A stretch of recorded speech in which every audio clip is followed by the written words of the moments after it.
Develop a fortune state of mind, state of mind. It's time for a date with, time for a date with the Dorseys. Hello, hello, hello, and welcome to another Date with the Dorseys Yes, and we are back. with yet another episode. Episode. So, if it's your first time, I guess we have to introduce ourselves. I am Dr. Jatan and I am Floyd Dorsey, the fourth. And we are together, Dim Darn Dorseys. But you've tuned into A Date with the Dorseys, which is our podcast where we encourage building a fortune state of mind. And what do we mean by that? I'm sure you're asking. I hope you're asking. If it's your first time tuning in, you should be asking. If it's not, shame on you because you've heard us before. Nevertheless, for our newcomers, a fortune state of mind is really building a holistic mindset of wealth. And when we say wealth, we don't just mean money in the bank. And just to reiterate, I'm not saying just money in the bank, but that is a part of it. And through our topics, through our conversations, we encourage a fortune state of mind by focusing on the 5 pillars of the fortune state of mind. And that is faith, family, finance, fitness, and fun. So when you tune in, you will hear topics that are related to one of those 5 pillars and or a combination of those. So again, that is how we encourage a fortune state of mind. So tune in, make sure you continue to follow us. You can catch us on Instagram and Facebook at Dim Darn Dorsey. Where at? And Wait, one more time. Darn Dorsey. I'm sorry, you got to say it for me one more time. Dim Darn Dorsey. Okay, I got it that time. You got it that time. That's a D with the dim? It is Dim. Dim. So if you search THEM, you will not find us. So make sure it's DEM when you search us on Facebook and Instagram. You can also email us at support@fortuneenterprise.com. Again, Fortune is IVTUNE, enterprise.com. So, you're probably wondering, what are we talking about today? Again, glad you asked, because we just closed out our series on life lessons. So I hope you caught all 5 of those episodes as we parlay into yet another series. I'm excited about this one. But the last one, I tell you, that was an exciting one because it enabled us both to reflect and to recalibrate and ensure that for those same life lessons that we've learned in our past, to ensure that we're still sustaining and living those in the present. And so as we move forward with this next series, I think it will be just as great. Absolutely, without a doubt. So this next series, not to belabor the topic, and you're probably wondering, hey, what is the topic? What is the series? Let's get to it. Oh, what was that? I don't know. That's the building of suspense, you know. Okay. So this series is Finance Should Never Be Happenstance. So we're just going to flow with that thing. Finance should never be happenstance. So we are going to today talk about budgeting. So specifically the topic is budgeting over broke. Ooh. Ooh. He said he don't know what else to say, but that's ooh. it. We could just end it right there. I think, no, it's certainly a whole lot more to say, but budgeting over broke within itself, it comes with 2 different perspectives or 2 different mindsets that one could have. Is one, you can choose to have that budgeting mindset, or you can certainly choose to have the broke.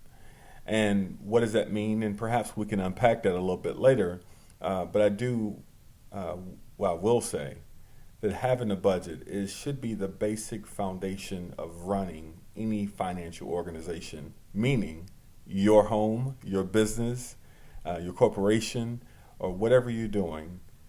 Having a budget should be one of the basic foundational tools, activities, exercises that is being performed to ensure the viability of that business so that, or your household, or your own personal finances, whatever that means, where you are spending, receiving, dealing with any funds or finances whatsoever.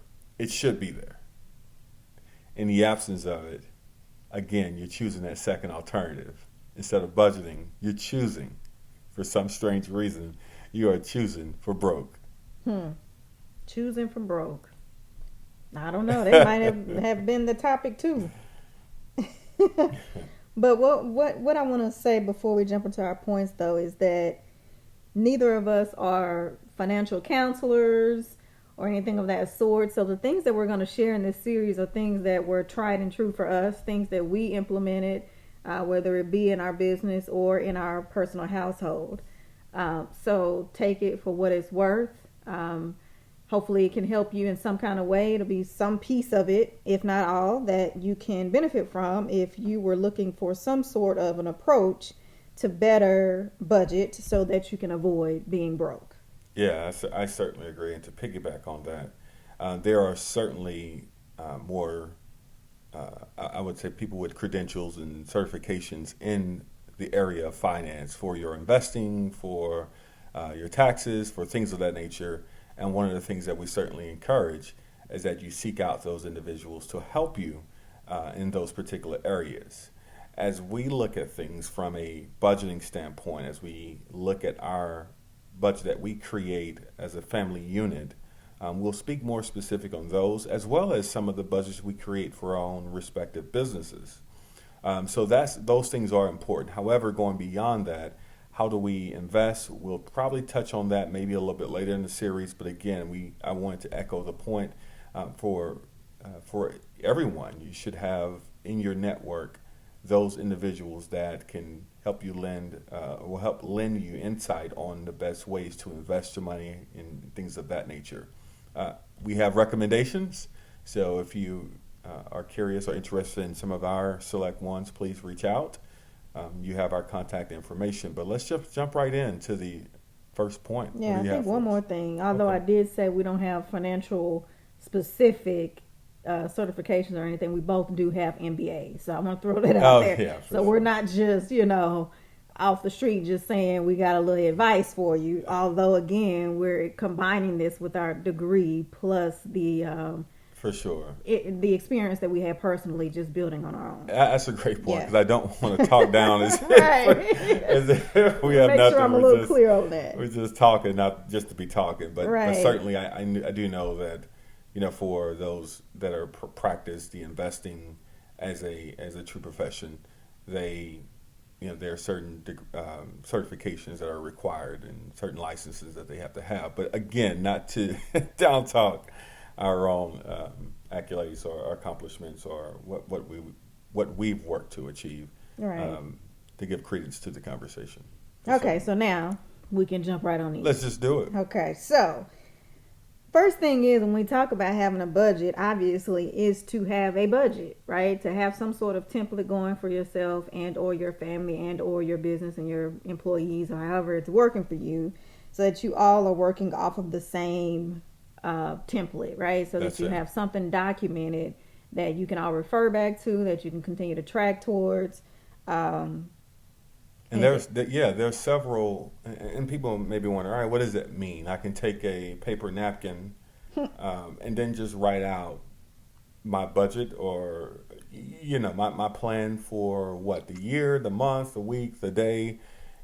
I'm living paycheck to paycheck, or I have so much money I don't even concern myself with a budget. Either way it go, either way you choose, or either situation that you are in, there's certainly an opportunity to create the budget. So what does that look like? How does that feel? And really, how do we go about creating such a budget? And then really, truly, why? Again, the why, I think, is really, we touched on that when we first started. It's truly about budget or over broke.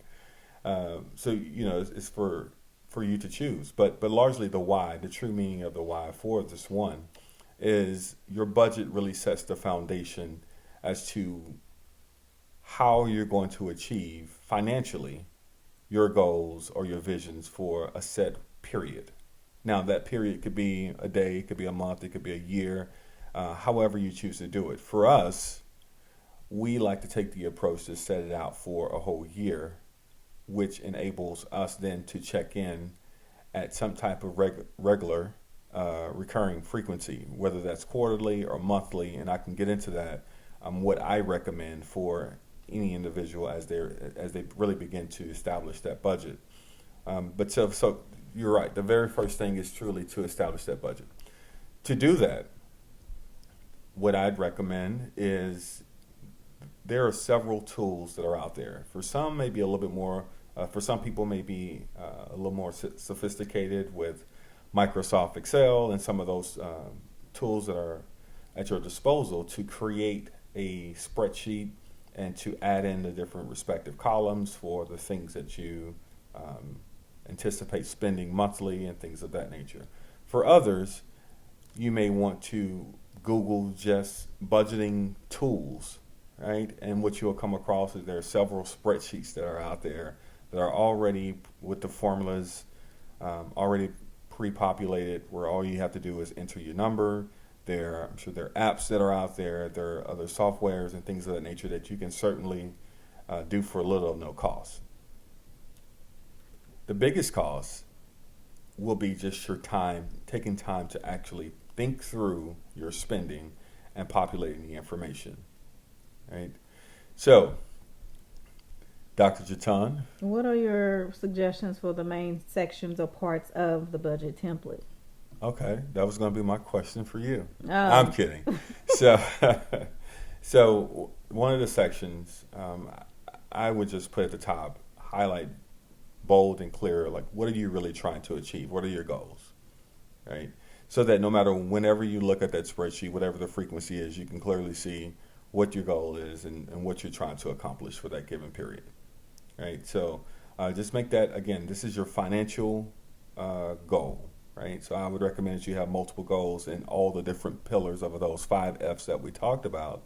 But right now we're talking about your goal or goals for your finances in the as it relates to your budget. So from there, your goal is pretty clear. You've established your goal. The next thing we want to do is think through your revenues, right? What money do you have coming in? For those that work week to week, it gets paid week to week, or some maybe bi-weekly, whatever that frequency is. Understand what's coming in. For those who are entrepreneurs that are creating sporadic, it may not be something that you just know for certain how much is going to come in for a given period. For those individuals, I would say take an estimate based on what you have either in your pipeline for business to come, and then also couple that with what you've done in the past, right? So you can always look back to help you gauge on what you can project in the future. And then, of course, there are more other quantitative and qualitative exercises you can take to have a better indication on what that income will be, right? So this is more or less a section where you just really want to gauge out on how much money you're going to have coming in. Because if there's nothing coming in, there's certainly, absolutely, certainly nothing is going to go out. And if it does go out, then you're certainly in a bad position, a much worse position than you started. And I'm not sure where that money is coming from, right? So now we understand our goal, we understand the money that's coming in. So then from there, we want to understand what's the frequency of that money that's coming in. So I would set up, columns to demonstrate whether if it's monthly, weekly, bi-weekly, whatever that works best for you and how your dollars flow. And the next section, a key area would be your expenses, right? So this is just very, very basic.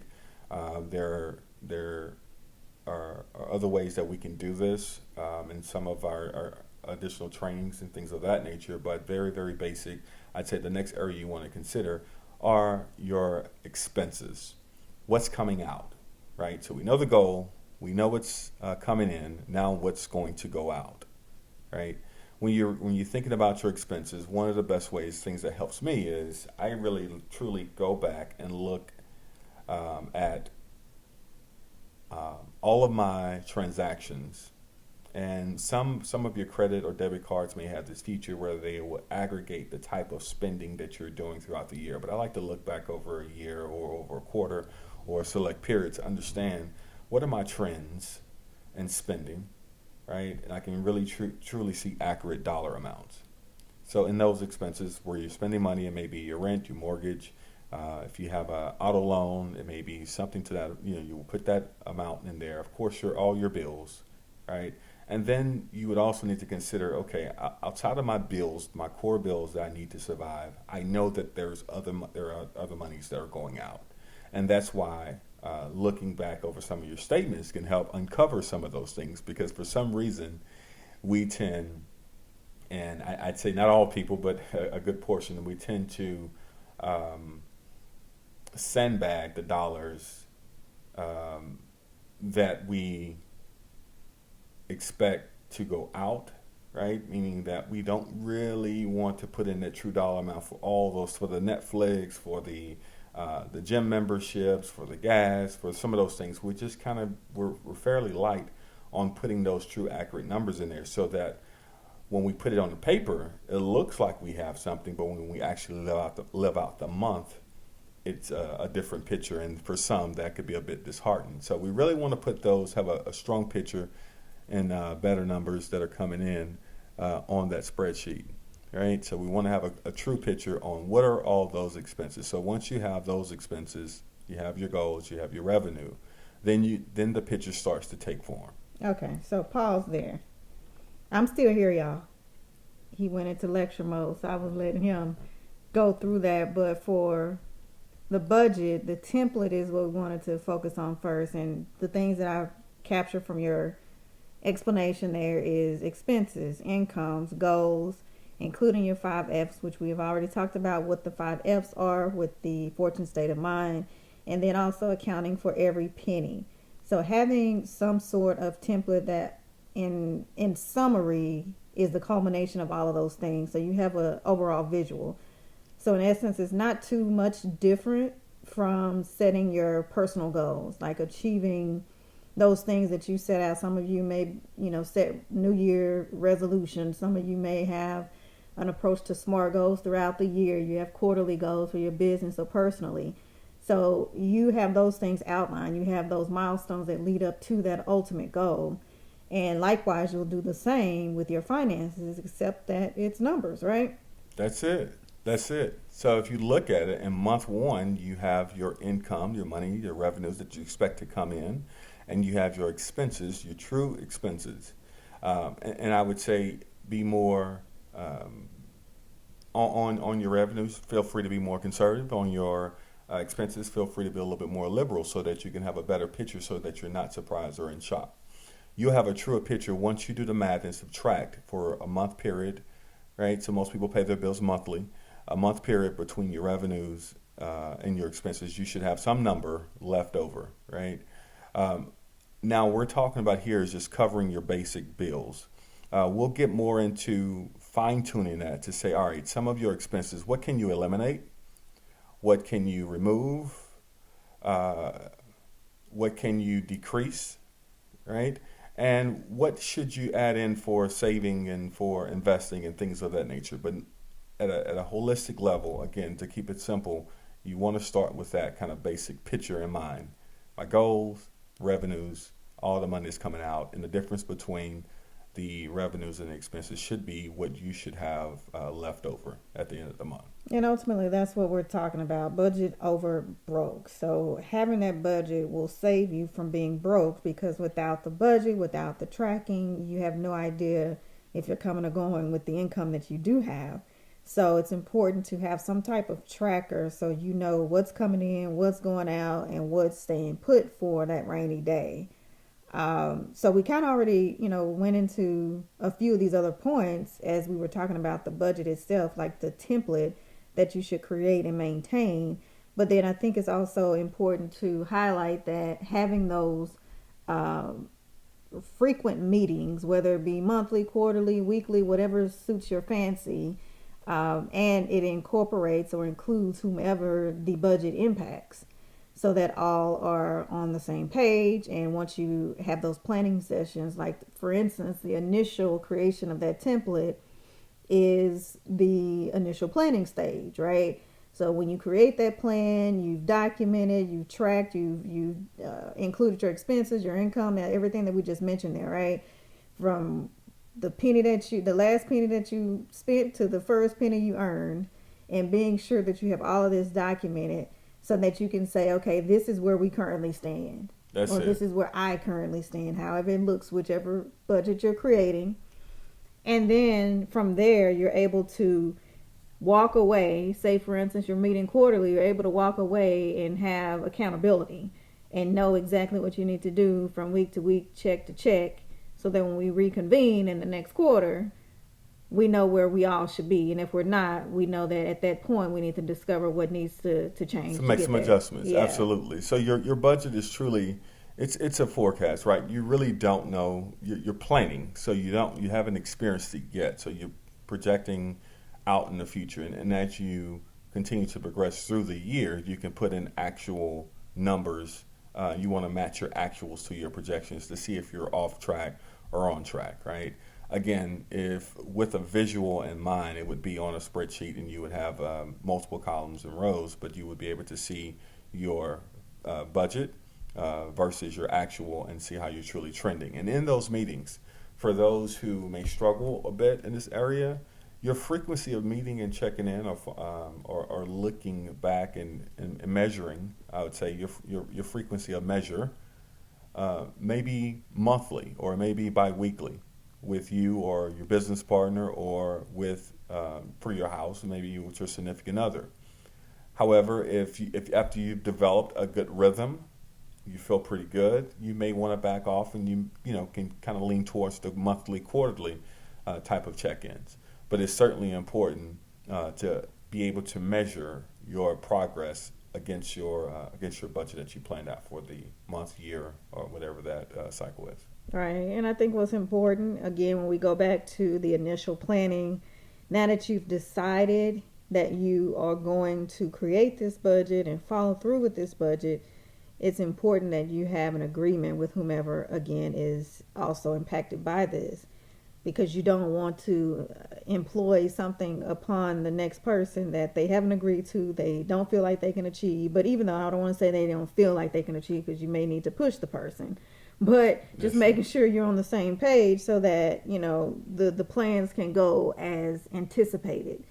So having those conversations up front, hey, I know we may not have had budgets before, or you may not have seen a budget before, but I have, or I haven't, and we're going to figure this thing out together and figure out what works for the two of you, four of you, whatever it looks like, business, personal, etc. Whatever it is, right? You have to figure out what works best for you. And I tell you, you're going to come across some shockers. I promise you that.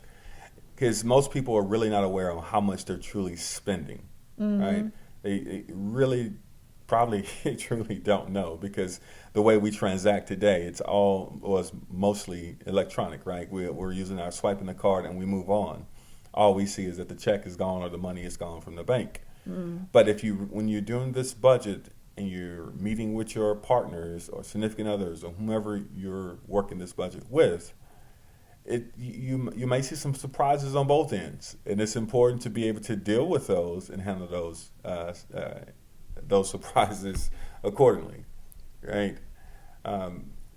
Because especially in relationships, it's important not to. You'll have to be transparent. I guess I'll just say that in this process, transparency is key, and some things that may have been hidden at one point will become more revealed, and perhaps that is a great thing, so that you all can then march more in sync to invest or to plan for your brighter future. Which goes back to one of our life lessons: what don't come out in the wash will come out in the rinse. As you start to go through this, as he said, many things may come up that you didn't think were a big deal, or you did think that the other person knew, but it will be revealed, and things that you have to make sure that you're transparent about as you progress. And that's the only way that you can be successful financially, especially, I would say even as an individual first, it's a good habit, but then to take that over into a relationship or over into a partnership with a business partner, Right. will be even more effective for the growth and, the establishment itself. You may truly be surprised on how much you're spending on gas or something as simple as Starbucks, Mm-hmm. right? You say, "Wow, I'm spending $3,000 a year on Starbucks." Are you kidding me? And you're Right? wondering why you continue to say, I don't Yeah. have money or I'm That's broke. it. That's it. You're spending three. Once you look back over the year, you're like, "Wow, I make all these frequent trips to this particular place and spending $6, $7, $10 every trip." You look back over the year and it's $3,000, and you say, "Wow, that's if I would have just invested into a at-home coffee maker and bought Starbucks some brand coffee. Starbucks brand coffee, right, and then poured it up, I could have cut that in half or at least maybe a third of that and saved the other 2/3." Mm-hmm. Right? Now, what could I have done with that extra money? So this is what this exercise enables you to do, to really be critical at yourself so that you can now really begin to fine-tune and make those proper adjustments. And for some, when you do this, you may realize, wow, I am making much less than I'm spending. Mm-hmm. So I'm rolling over debt every month. This is very uncomfortable. No wonder why I've been feeling more stressed in my life, or no wonder I've been feeling more worried and concerned. Right. Now I can make the adjustments that are necessary so that I can now be better prepared for my future, to get more ahead. Mm-hmm. And what does that do to your body, to your mind? In so many different ways. There's so many different stresses that come from just finances. Right. And just having a simple budget, following up, meeting, and understanding the numbers and seeing them can alleviate a tremendous amount of stress and pressures. Right. So again, we're talking about being budget conscious, right? Budgeting over broke. And this is a part of our Finance Should Never Be Happenstance series. But the topics or the points that we brought today are pretty much creating a budget. Like, as simple as it sounds, a lot of people do not have a budget, especially as a couple, nor do they have these frequent meetings so that they can ensure that everyone's on the same page, everyone has the same goals, and that you're tracking towards the same ultimate end state. And then planning, right? Planning against those unexpected things and even the expected. And then tracking, of course, the whole budget is the point of tracking. This is how you manage towards these goals. This is how you monitor those milestones and key performance indicators, or those things that need to tweak or twerk in order for you to get to the ultimate goal. And then, of course, we talked about the agreement. In the beginning, you have to have the agreement between you and whomever else is impacted by this budget to ensure cohesiveness, to ensure that we are all in alignment and acting towards those milestones. That's it. I think the agreement is probably one of the most important parts, right? It seals the deal. It creates that responsibility and accountability that we always talk about. Right. That partnership for in any type of relationship, whether it's your business or it's your home, that agreement really aligns the two together. It opens up the transparency, and it enables one another, all parties, to say, hey, we're marching down this together. We have a true goal up here, and we have a clear path in which we can both celebrate at the end. Right. And I say one bonus, if we want to throw one in, Sure. would be, because we're talking about what you're bringing in, what you're spending, just taking a holistic view of your finances from all ends. But also to consider, when we talk about income, to also consider residual income. Because one thing that I've heard before is that having a job really just means just over broke. So anything can happen at any time. So just creating other avenues of income so that you can balance that out as well. So whether it be that you discover in building this budget that you're actually overspending at Starbucks and you can pull back on that to increase your income, or it could be that, you actually are like stretched thin. What do I need to do to make more money on top of the job that I currently have in order to achieve the goals that I have in the future? That's it. I think the biggest thing with that point, and I appreciate you giving that bonus, because once you do your budget, you may realize, like, I really do have more expenses than I do money coming in. Mm-hmm. And I'd say then you should have more time in the day to go we need to create more capacity and other opportunities to make more money. Right? Especially if it's a partnership situation. We need to be more creative in ways that we can bring in more revenue. Mm-hmm. So you need to cut something back. If there's absolutely none that you can cut back, then I'd say now we need to find opportunities to create more. Right? We need to be more in the flow. Cut back or carve in. That's it. That's it. Cut back or carve in. And that's if that's a part-time job, if that's a gig, a side hustle, whatever you want to call it. It is. We need some other streams of currency flowing in. We need to be in that flow of more currency. Right. And how to do that, again, that's a different topic, a different maybe we need to throw that in the series too, but Yeah, but it's certainly relevant because, again, this is going to give you that picture. Do I need more money or do I make enough money? I'm just not managing my expenses well enough. And some of you may realize, look, I am perfect. I am great. I have, my income is 3 times as much more than my expenses. I'm able to save. I'm able to invest. I'm able to give away for some charitable cause or do, other things, right? And if you're in that good position, then I'd say continue on your path.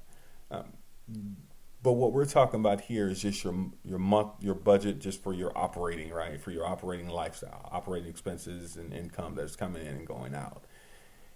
Once you aggregate this all to a larger picture, you start to get more into your assets and, you start to want to look at more assets and liabilities and things of that nature, right? So this is where we're getting into talking about your net worth and how are you building a true fortune. So if you're not managing it well, if you're in a deficit month over month, then it's going to be much more challenging for you to truly build wealth, right? Absolutely. So to build that wealth, again, we need to have more in revenues so that we can invest, we can save than we do in expenses. So I don't know about you, but I'd rather choose budgeting over being broke. And we've dropped a few gems for you in this episode on how to at least get this thing started. Maybe you did start, you fell off, or you started and you just don't know where to go next, or you haven't started at all. We hope that some of these gems were useful to you and or someone you like, love, or used to love. So make sure that you share this out. Give us some feedback. Let us know what other topics you'd like to hear, especially if it's on finance, while we're in this beautiful series of finance should never be happenstance as we continue that series. But again, if you're just tuning in, don't forget to follow us on Instagram and Facebook at DemDarnDorseys. You can also email us at support@fortuneenterprise.com. Fortune is spelled IVTUNE.com. So with that being said, I guess we're going to call this one an episode, huh? It is an episode. So again, tune in to our next portion of this series. But for now, we are going to leave you with these tips for budgeting over being broke. Bye. Bye. Develop a fortune state of mind, state of mind. It's time for a date with the Dorseys.